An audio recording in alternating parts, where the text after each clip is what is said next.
Olá, sejam bem-vindos, muito prazer. Estamos iniciando a semana e iniciando o programa No Ar com Márcio Aurélio e Roberto Barros. Um abraço a todos. Queria convidá-los. Convite é bom, pode ter certeza. Não vou convidar você para coisa ruim. Convidar para acompanhar o programa No Ar todos os dias, de 12 às 12h30, com Márcio Aurélio e Roberto Barros. A reprise à noite. Então, você que quer ficar bem informado dos bastidores da política cearense, acompanhe o programa No Ar. Aqui a gente pode, com certeza, dialogar, falar abertamente, falar a nossa opinião, e você aí concorda ou não com a gente. Fica a seu critério. Mas o importante é a gente levar transparência para você, né, Roberto? Isso mesmo, Márcio. Não só a nível de Estado, né? A gente também vai trazer temas nacionais, temas até mundiais algumas vezes. Então a gente vai tratar vários temas de modo geral, com nossas perspectivas, com nossas opiniões, com nossas observações, e as pessoas podem concordar ou discordar. E sempre é bom esse debate. Isso é a democracia, né, Márcio? Faz parte com certeza. Meus amigos, iniciar o programa de hoje, segunda-feira, semana ainda longa para frente, mas eu vou dizer uma coisa para você. Quem amanheceu no foco das notícias da política cearense foi o vereador Luiz da Palpina, vereador eleito de Fortaleza, pouco mais de 6 mil votos, do partido Agir. O Luiz, esse fim de semana, mais precisamente no sábado, de sábado para domingo, ele estava participando de uma festa, a vizinhança reclamando que o som estava muito alto, chamou a polícia ali na região da Messejana, né?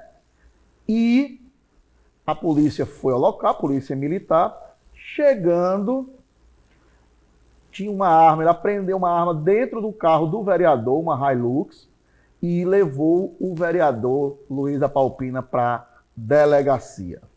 Lá, né, foi feito o procedimento, ele pagou uma fiança e não permaneceu preso.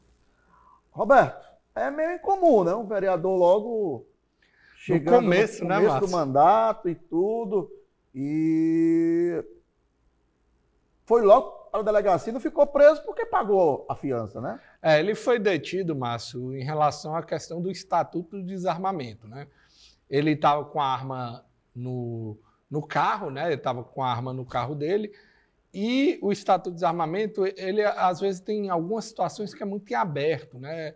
Eu até digo que fica muito do que a autoridade policial responsável vai interpretar da situação.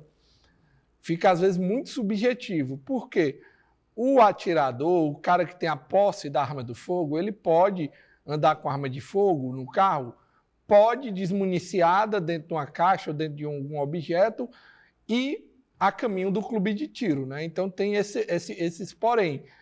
E aí, só que a questão é, quem vai interpretar aonde o cara está a caminho, de onde, entendeu? Roberto, então, eu não sei onde o vereador mora. E eu não sei onde é o clube de tiro mas dele. Não, estou dizendo o vereador... Eu ia explicar geral para depois a gente entrar no caso dele. Agora, né? eu acho que meia-noite para 1h, ele não estava vindo da escola do tiro, Eu também acho que não. Eu só estou dizendo que a lei ela é muito aberta nesse sentido. Então, eu acredito que, inclusive, a lei tem que ser aperfeiçoada nesse sentido. Na verdade, eu tenho outra opinião sobre isso. Mas, voltando para o assunto, o que acontece é que foi pego, né? A autoridade pegou e ele foi levado para ser detido, pagou a fiança e vai responder ainda. Não é porque pagou a fiança que acabou o processo ainda vai andar. E vai responder. Eu também concordo com você. Ele não estava indo para o clube de tiro, ele estava com armamento, né? O policial entendeu que era irregular e aí fez todo o procedimento não, correto. é irregular, né? Meia-noite, 1h, já que a lei permite que ele faça o trajeto casa-clube, né? Então, não era dentro desse trajeto. E o horário também, né? E os vizinhos reclamaram, devia estar fazendo muita zoada. Para chegar ao ponto de ligar, porque é muita zoada, né? Tinha paredão de som e tudo. Ele começa logo no começo do mandato já com a confusão, né, Márcio? Ganhando os holofotes, não de uma forma talvez como ele desejou, né? E para quem não sabe, a gente teve a posse há poucos dias, né? Teve a posse há poucos dias, há cerca de 2 semanas, e já tivemos o primeiro trabalho legislativo, né, Márcio? Que foi a questão da taxa do lixo, o fim da taxa do lixo. Primeiro trabalho legislativo. Promessa não só do Evandro, que foi eleito prefeito, mas dos demais. Tirando o Sarto, todo mundo prometeu a questão da taxa do lixo, né? Foi a primeira promessa. Do fim. Não, e foi um discurso unânime, né, Márcio, entre os candidatos sem seu Sarto.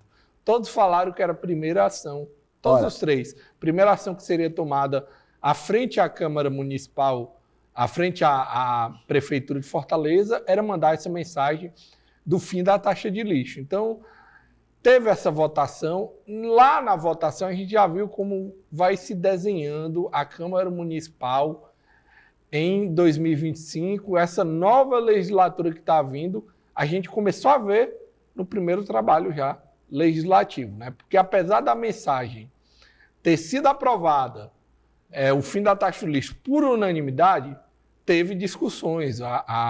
O debate durou a manhã e a tarde quase toda. Porque assim, a unanimidade houve em torno do fim da taxa do lixo. Verdade. Unanimidade essa que envolveu os vereadores que aprovaram ano passado a taxa do lixo. Tem 8. Né? 8 vereadores mudaram de ideia. Exato. Né? Cabe aos senhores aí, às senhoras que estão nos acompanhando, que ideia, né, que eles mudaram tão rápido. Um detalhe, Márcio, que dos 20 que votaram a favor, foi uma votação apertada na Câmara Municipal, na legislatura do Sarto, né? Dos 20 que votaram a favor, só 8 votaram para a Câmara Municipal. 12 ficaram em suplências ou nem em suplências, né? Ou vão ter muita dificuldade de assumir, Márcio. Então, teve esse detalhe que chamou a atenção também. Dos 20 que votaram a favor, só 8 retornaram para casa.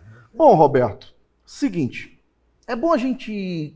E quem está em casa também quer entender que discussões foram essas, que nós partimos da premissa que todos os vereadores votaram a favor do fim da taxa do lixo. Só que houveram discussões. Isso. Que discussões foram essas? E você estava presente lá no dia? Foi na quinta-feira passada, né, Márcio? Então, as discussões, como eu falei, foi o dia todo de debates, né?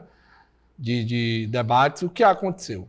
Apesar da unanimidade para o fim, os vereadores de oposição, e aí a gente já vai entrar nesse quadro, mas vários vereadores entenderam que poderia se fazer mais, que não foi o serviço completo, que entendem que a cobrança da taxa era ilegal, né, da taxa do lixo.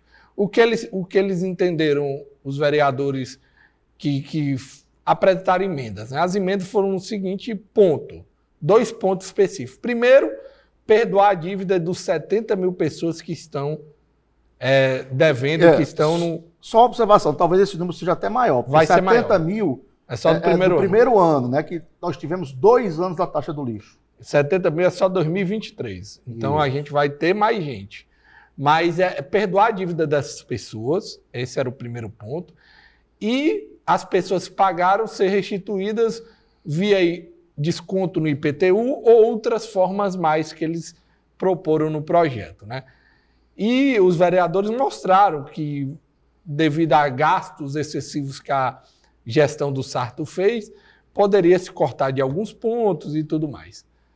Só que a tese não foi vencedora, né, Márcio? Essa tese foi posta por esses vereadores, só que a maioria da Câmara... Na realidade, o que ganhou foi que o prefeito quis. Exato. O prefeito, ele elaborou, vamos cancelar a taxa do lixo, vamos parcelar quem está devendo de 10 vezes. Fazer o refis, né? O refis específico para esses devedores de 10 vezes, até 10 vezes, sem juros. E pronto, vai ser desse jeito. A verdade é essa. Exato. Foi nisso, foi como o prefeito quis. E aquela coisa de tratoraço, né, Márcio? De comum, como a gente vê na Assembleia, na Câmara Municipal não foi muito diferente.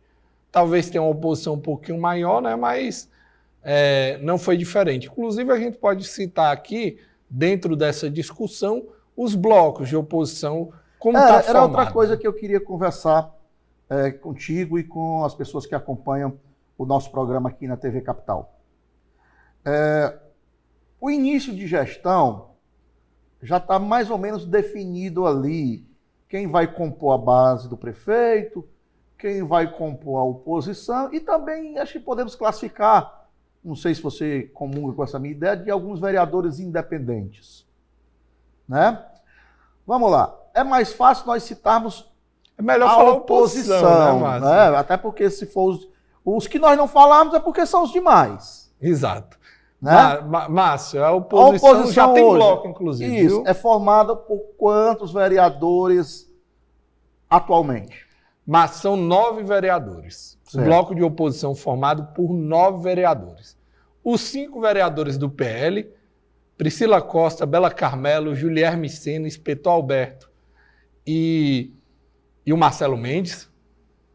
Um vereador do União Brasil, Soldado Noélio, um vereador do PSDB, Jorge Pinheiro, e 2 vereadores do PDT, o PPCEL e o Jânio Henrique, irmão do deputado estadual Antônio Henrique, que é a oposição ao governo do Estado. Quer dizer, daquele blocão de vereadores eleitos pelo PDT, somente 2 permanecem na oposição.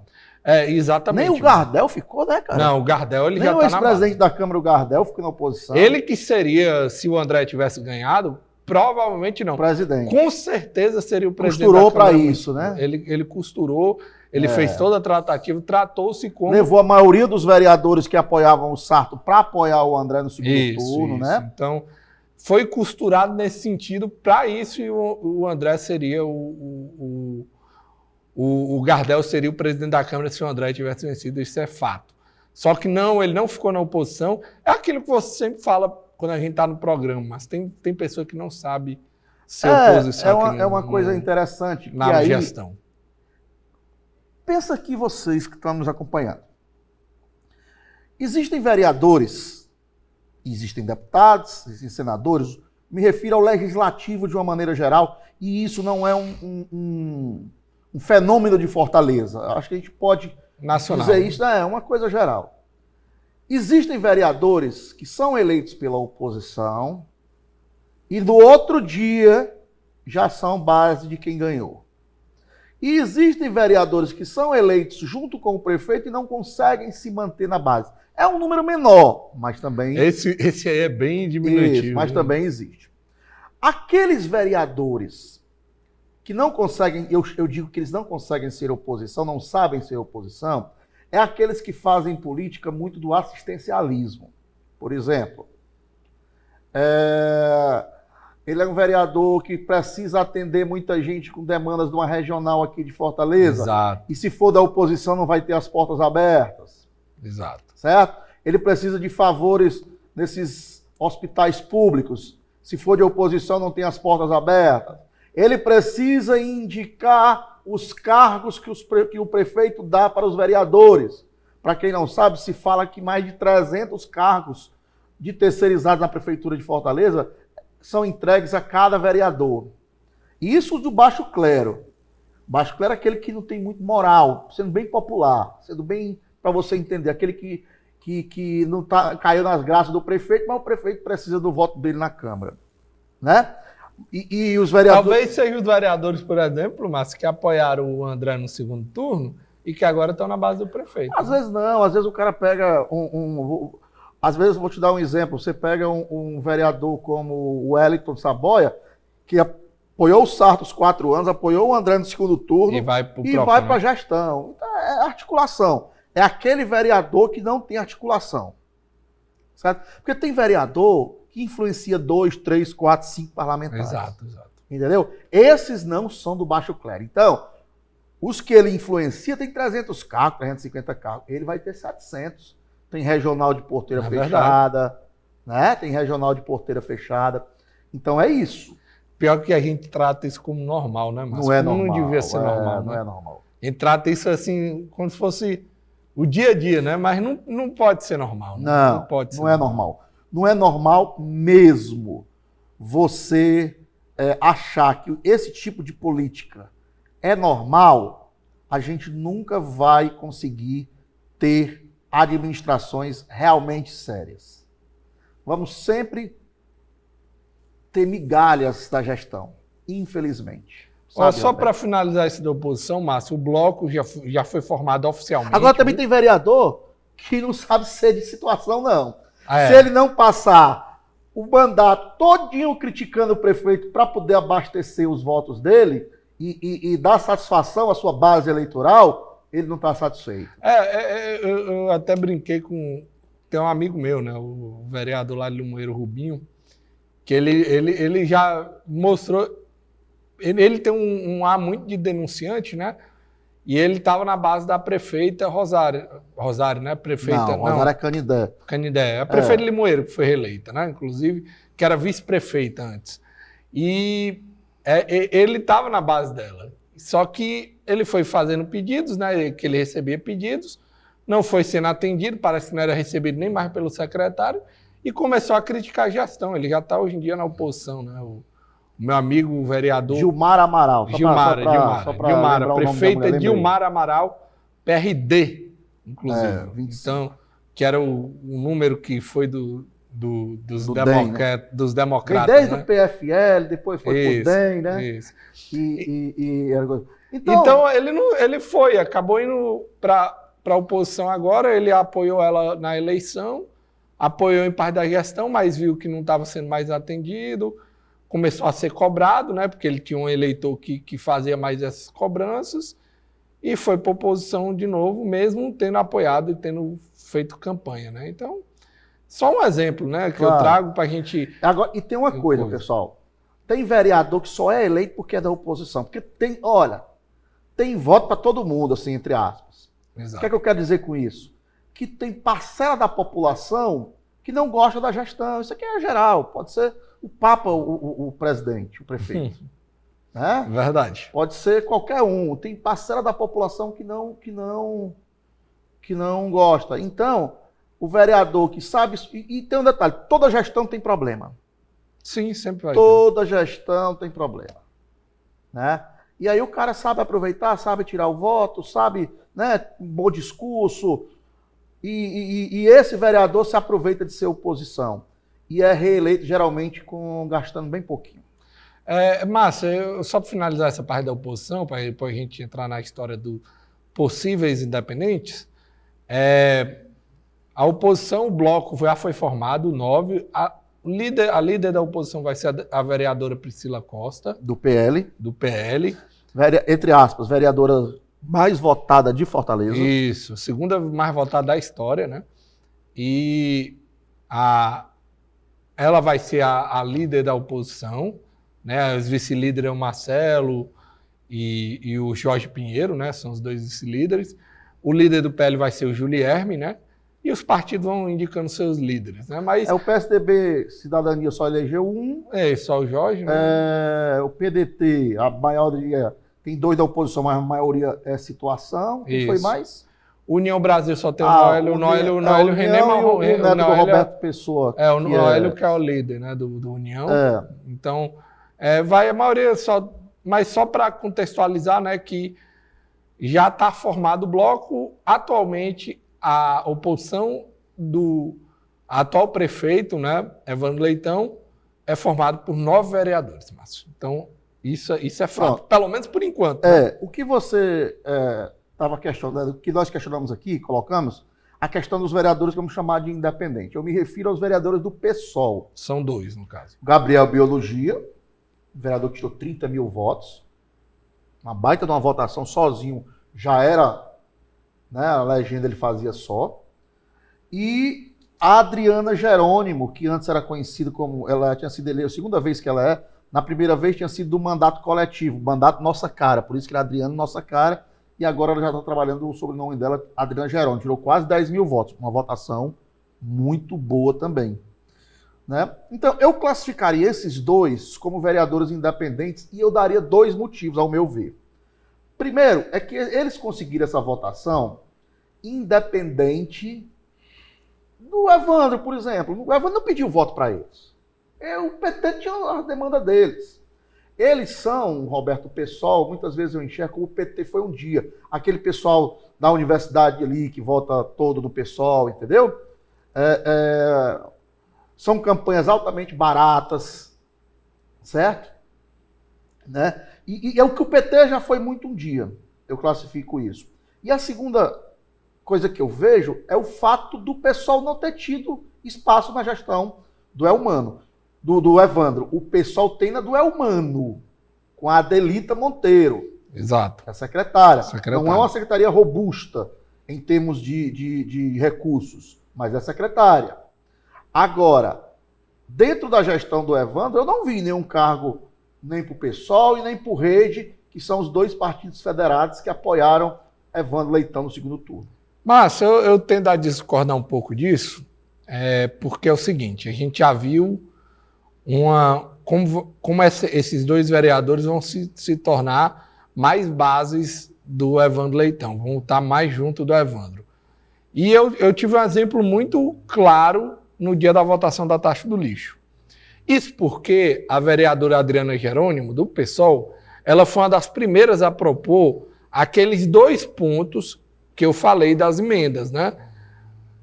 Tanto para perdoar a dívida das pessoas que estão devendo a taxa do lixo, tanto para retornar os valores, né, por meio de IPTU e tudo mais. A Adriana foi uma das primeiras vereadoras a apresentar esse tipo de situação, a Adriana Jerônimo. Sendo que na votação dessas emendas, ela votou contra a emenda dela própria. Mas isso é uma articulação a emenda dela normal, própria. Roberto, é ela normal apresentou a emenda e votou contra a própria emenda. Entendeu? Então, eu não vejo muito. Eu tenho minhas dúvidas se vai realmente ser independente. Eu acho que vai ser mais base do governo do que qualquer coisa. Olha, é natural. Falaram que o Roseno ia ser independente na Assembleia. O Roseno vive batendo de frente com o Evandro na Assembleia. Evandro não, é o Mano. O Elmano. Agora que bateu, foi a primeira vez. Nós já vinha outros temas. E agora foi que se notabilizou mais nesse tema agora dos drones lá na agricultura lá. Esse tema foi o que... Mas ele já vinha discordando já. Já vinha batendo em alguns temas. Eu não concordo, porque até então, Márcio, eu acompanhei muito a Assembleia. Ele era um dos que mais defendia a gestão do Elmano. E ele é um dos que se auto-intitula independente. Mas a Assembleia é outra discussão. Vamos só finalizar essa da Câmara, porque eu queria entrar em outro assunto. Beleza. Já estamos pertinho de terminar. Eu não vejo problema nessa questão dela de ter votado diferente, ter apresentado uma proposta e ter feito um acordo e ter votado com o prefeito. Isso eu não vejo problema. Segundo, é natural que ela tem a tendência, por ela ser o PSOL, o partido de esquerda, se identificar em certas pautas com uma gestão de centro-esquerda, que é a gestão do Evandro. É uma gestão de centro-esquerda, igual a gestão do Elmano também. Os 2, centro-esquerda. Então, eu acho que vai ter pautas da maioria. Mas, quando precisar, ela vai bater de frente com a gestão. Pode anotar. Ela vai votar com... É porque é o seguinte, Roberto, ela se sente muito mais à vontade com os vereadores do PT que com os vereadores do PL. Certo? Isso é fato. Claro. Isso é fato. Agora, que vai ter coisas que o pessoal da base vai engolir e votar calado, e eles vão votar contra. Entendeu? Eu vejo isso. Mas eu queria, Roberto, hoje pela manhã saiu, hoje segunda-feira saiu a pesquisa, o Paraná Pesquisa. Isso. A primeira do ano de 2025, para muita gente isso não vale nada, tudo bem. Eu já gosto de observar os cenários, né? É uma coisa de momento, muita coisa vai mudar, mas eu acho que eles já começam a testar alguns nomes. Né? A pesquisa foi os nomes de sempre, incluir o Bolsonaro em 3 cenários, nos principais cenários, sendo que o Bolsonaro ainda hoje é uma pessoa inelegível. Para ele ser candidato, ele vai ter que brigar com muita coisa para tirar o nome dele, mas A peso de hoje ele é inelegível, mas ele entrou em 3 cenários. Nos 3 cenários, 2 eu queria destacar. Um com Pablo Marçal, outro sem o Pablo Marçal. Com o Pablo Marçal, que inclusive teve uma votação fraca, teve uma citação fraca, viu, Roberto? Isso. Caiu muito do que já foi um dia. Mas isso tem motivo. Mas não cabe a gente discutir aqui, depois então eu vou... Mas assim, o fato é que com o Pablo Marçal, houve um empate literalmente. 34 redondo para o Lula, 34%, 3,9%. 33,9% para o Bolsonaro. Quando tira o Marçal, o Bolsonaro vai para 37% e o Lula reduz um pouquinho. Certo? Então isso é um fato. Quando tiram o Lula, não é um petista que ganha se posiciona melhor. Chama-se Ciro Gomes. Ciro é o nome que absorve melhor a ausência do Lula. Do PT testaram 3 nomes. Foram testados 3 nomes. Haddad, que é o favorito caso o Lula não seja candidato. A presidente Gleisi Hoffmann e o ministro Camilo Santana. Todos 3 muito tímidos. Com o Haddad com um recall melhor. Com um recall melhor.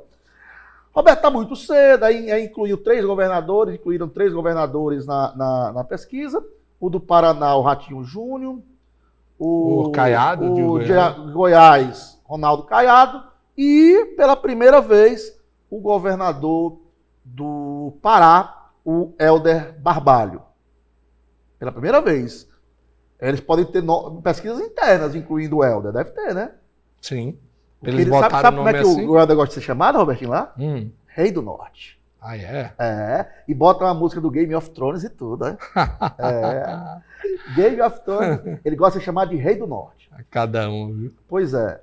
Ele lá, Roberto, só um adentrozinho, lá no Pará, o Helder hoje é um cara muito tranquilo. Ele vai botar uma secretária dele, que ele já botou como vice-governadora, a Hanna, certo? E a Hanna é a candidata já há muito tempo anunciada por ele. Ela é secretária particular dele há muitos anos. Certo? É como a Jade Romero aqui era do Eunício, e a Jade, o Eunício colocou como vice, não era dele, mas é vice do Evandro. Como a Janaína era do Camilo. Janaína do Camilo, pronto. A Hanna é a secretária do Jade, e o Jade tem confiança total. Ela é a candidata a governo. Contra vai ser o prefeito de Ananindeua. Dizem que vai renunciar agora, o nome dele é Daniel, era aliado. Ananindeua é a segunda maior cidade, é colada a Belém como se fosse Caucaia, né? Colada a Belém e é o adversário hoje dos Barbalhos lá do Helder, que não pode ir para a reeleição, deve ir para o Senado, mas o sonho dele é ser vice do Lula. Então a gente tem esses pormenores, Márcio. Em relação à pesquisa, ela traz uma coisa que eu sempre falo, né?